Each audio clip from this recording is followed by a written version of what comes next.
ലോക്സഭാ തെരഞ്ഞെടുപ്പിൽ മുസ്ലിം ലീഗിന് മൂന്നാം സീറ്റ് നൽകാനാകില്ലെന്ന് കോൺഗ്രസ്. രാജ്യസഭാ സീറ്റ് നൽകാമെന്ന് ഉഭയകക്ഷി ചർച്ചയിൽ ലീഗിനെ അറിയിച്ചതായി KPCC പ്രസിഡന്റ് K. സുധാകരൻ പറഞ്ഞു.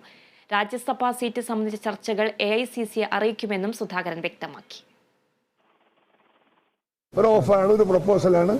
മൂന്നാം സീറ്റ് രാജ്യസഭ കൊടുക്കണ്ടെങ്കിൽ ഓൾ ഇന്ത്യ കമ്മിറ്റിയുടെ പെർമിഷൻ വേണ്ടേ? അവരെ പെർമിഷൻ വെച്ചിട്ടല്ലേ ചെയ്യാൻ പറ്റുള്ളൂ. അങ്ങനെയാണ് പറ്റുവാണെങ്കിൽ അത് പരിശോധിക്കും. നമ്മൾ രാജ്യസഭാ സീറ്റ് കിട്ടിയാൽ അവർ എടുക്കുമെങ്കിൽ അവർക്കത് കൊടുക്കാം. അത് അവർ ഓക്കെ പറഞ്ഞില്ല. അതും അവർ തങ്ങളുമായി സംസാരിച്ചതിന് ശേഷമേ അവർ ഞങ്ങൾക്ക് മറുപടി പറയുള്ളൂ. അങ്ങനെ വരുവാണെങ്കിൽ ഞങ്ങൾ ഓൾ ഇന്ത്യ കമ്മിറ്റിയുടെ പെർമിഷനോടുകൂടി വി വിൽ കൺസിഡർ ദാറ്റ്. വിശദാംശങ്ങളുമായി AT അശ്വതി ചേരുന്നുണ്ട്. അശ്വതി, മുസ്ലിം ലീഗിന് മൂന്നാം സീറ്റ് നൽകാനാകില്ലെന്നാണ് ഇപ്പോൾ കോൺഗ്രസ് നേതൃത്വം വ്യക്തമാക്കിയിരിക്കുന്നത്. വിശദാംശങ്ങൾ എന്തൊക്കെയാണ്? ഇന്ന് കൊച്ചിയിൽ നടന്ന ചർച്ചയിലാണ് ഇത്തരത്തിലുള്ള ഒരു കാര്യം കോൺഗ്രസ് മുന്നോട്ട് വെക്കുന്നത്.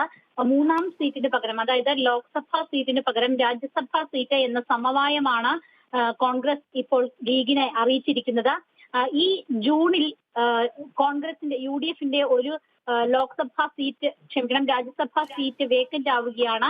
അത് ലീഗിന് കൊടുക്കാമെന്നതാണ് കോൺഗ്രസ് ഇപ്പോൾ വ്യക്തമാക്കിയിരിക്കുന്നത്. പക്ഷേ ഇക്കാര്യത്തിൽ ഒരു അന്തിമ തീരുമാനം ലീഗ് എടുത്തിട്ടില്ല.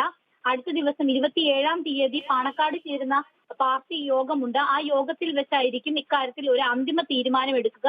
ആ തീരുമാനത്തിൽ അനുസരിച്ചായിരിക്കും ലീഗ് മുന്നോട്ട് പോകുക. മാത്രമല്ല, ലീഗ് ഇന്ന് അറിയിച്ചിട്ടുള്ള കാര്യങ്ങൾ, ഇതുമായി ബന്ധപ്പെട്ട അറിയിച്ചിട്ടുള്ള കാര്യങ്ങൾ AICC അറിയിക്കുകയും ചെയ്യും. അതായത് കോൺഗ്രസ് AICC അറിയിക്കുകയും ചെയ്യും. ഇതാണ് നിലവിൽ വ്യക്തമാക്കിയിരിക്കുന്നത്. എന്തായാലും ഇത്തരത്തിലുള്ള ഒരു സമവായമാണ്, ഒരു പുതിയ ഫോർമുലയാണ് കോൺഗ്രസ് മുന്നോട്ട് വെക്കുന്നത്. ഇതോടുകൂടി അങ്ങനെ നൽകുകയാണെങ്കിൽ മുസ്ലിം ലീഗിന്റെ 2 രാജ്യസഭാ സീറ്റുകൾ നിലനിർത്താം എന്നുള്ളതാണ് കോൺഗ്രസ് ഇതിൽ വ്യക്തമാക്കുന്നത്. അക്കാര്യം ലീഗ് അക്സെപ്റ്റ് ചെയ്യുമോ എന്ന കാര്യത്തിൽ നിലവിൽ തീരുമാനമായിട്ടില്ല. അതിലെ കാര്യങ്ങൾ സംബന്ധിച്ച് അന്തിമ തീരുമാനമായിട്ടില്ല. എന്തായാലും 27-ാം തീയതി ആയിരിക്കും ഇതിൽ ഒരു ഫൈനൽ തീരുമാനം ഉണ്ടാവുക. ശരി, AT അശ്വതിയാണ് കൊച്ചിയിൽ നിന്നും വാർത്തയുടെ വിവരങ്ങൾ നൽകിയത്.